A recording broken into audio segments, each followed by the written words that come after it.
Hey everyone, quite an interesting topic I thought, and actually it's a topic that I put up a community post several weeks ago now, and I asked your opinion on what do you think of luxury game playing? Things you have to do in order to even be considered to buy what it is that you're after. Now, I've actually had over 170 comments and bits of feedback from you guys, and everything that you've said, I've read through, I've read through every comment, and everything you've said, I'm like, yes, yes, yes, I agree. And I have got some of the ones that I saw that are particularly poignant, and I'm going to read out your comments, so hopefully you guys are watching because you're going to get your shout out. I'm going to talk about what are these games, what does it mean? Has social media made them worse or better? Why do brands do it? Waiting lists and resellers, how that's working. Do the games lead to exclusivity of not only the brand but also the product in question? And what does it mean for secondhand prices? Do these games mean that things are automatically worth more than they are straight after you've bought them? So the first thing is, what are these luxury games? Well, essentially, most people probably know, so I'm going to skip over this one, but essentially it's when certain brands don't let you walk in and just buy an item. They purposefully limit the amount of items that they're going to make. They have a tiered approach to who gets them, who gets to choose what they want. Normally you've got to be, let's say, a top customer or even a celebrity in order to get to the top of that list. And in order to even be considered, there are normally things you have to do, which are basically spending a lot of money on bits and pieces you probably don't really want in your life. And then when you spend a certain amount, you get added to a list. Except in the example of, and I've had some of you tell me about this, you've skipped being able to do that because you've essentially made friends with an SA. So that's how it works out. Has social media made the game playing worse? And you might be thinking, well, what does that mean? How do you mean? Well, I see so many videos on YouTube about people explaining their journey to how they've been able to acquire their Hermes, Kelly or Birkin or both. And I find the stories really fascinating because even though I don't desire one, so I own two things from Hermes. I own a plate and a bracelet, and their bags aren't really my kind of thing. That's just my preference. But anyway, that's by the by. I see so many interesting videos that educate and talk in depth about what individuals have done in order to get themselves on lists. And also kind of education, I guess. They're just sharing the knowledge really on this is what I had to do, and if you want one of these bags, then this might help you to get yourself higher up the food chain or to even get the bag in the first place. But I wonder whether the awareness of it via social media has made the brands up their game when it comes to how you can get hold of this stuff. And the reason why I say it is, for a long time, I didn't really think that these big brands paid too much attention to social media. And I know you'd think, well, of course they're going to. Yeah, but I think the reason why I didn't think that is, why is Chanel going to look at someone's post on Instagram and care? Why is Louis Vuitton going to look at someone's review of a bag and care? But actually, I think that social media plays a bigger part in these brands than we all think. If there is this awareness and this education, and almost what looks like now on social media, it looks like loads of people now have got Hermes bags. Does that make, or will that make Hermes make the process even harder for you to get a bag? Despite what brands might do, I still embrace and love what social media does for those of us who are into this kind of thing, especially when it comes to reviews of different items and whether they're worth it or whether they're not. Now, before I go through your feedback, waiting lists and resellers, how does that work?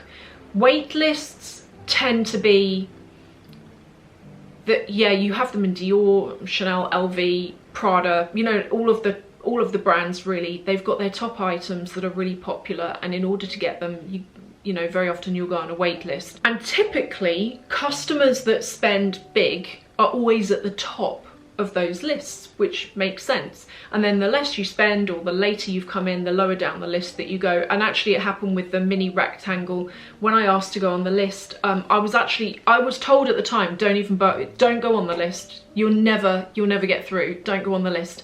And eventually 2 years later, I did. But the whole reseller thing is really frustrating as well, just to explain to you all. And again, I've had loads of you talk about this in here, but a reseller is someone that goes in, buys the top bags and flips them immediately on like Vestiaire Collective, Fashion File, any of these pre-loved websites. And what's really unfair about it is it stops the average customer who doesn't want to flip it, who wants to enjoy it and own it. It stops those kinds of people from being able to do that. Now, back in the spring, I don't know how many of you remember this bag, but this bag came out in the spring summer collection. It's the first bag that has caught my eye at Chanel for a long time. I mean, like a couple of years actually. When I saw it, I loved it, and I phoned up Chanel. It was locked down and they said, you're never going to get that. There was already a waiting list for that and it's sold out. And then the only reason why I got offered it was because someone on the wait list had turned it down, and I was the next person in line, and I was really fortunate to get that bag. But when I was going on Vestiaire Collective, the week it came out, that you could buy them in all of the colours you wanted, and they were £2,000, £3,000, £4,000 more than the actual retail price. And I remember I screen recorded and scrolled through the page and showed you, and it's a really frustrating thing when that happens. And I know a lot of the brands are trying to stop it by limiting.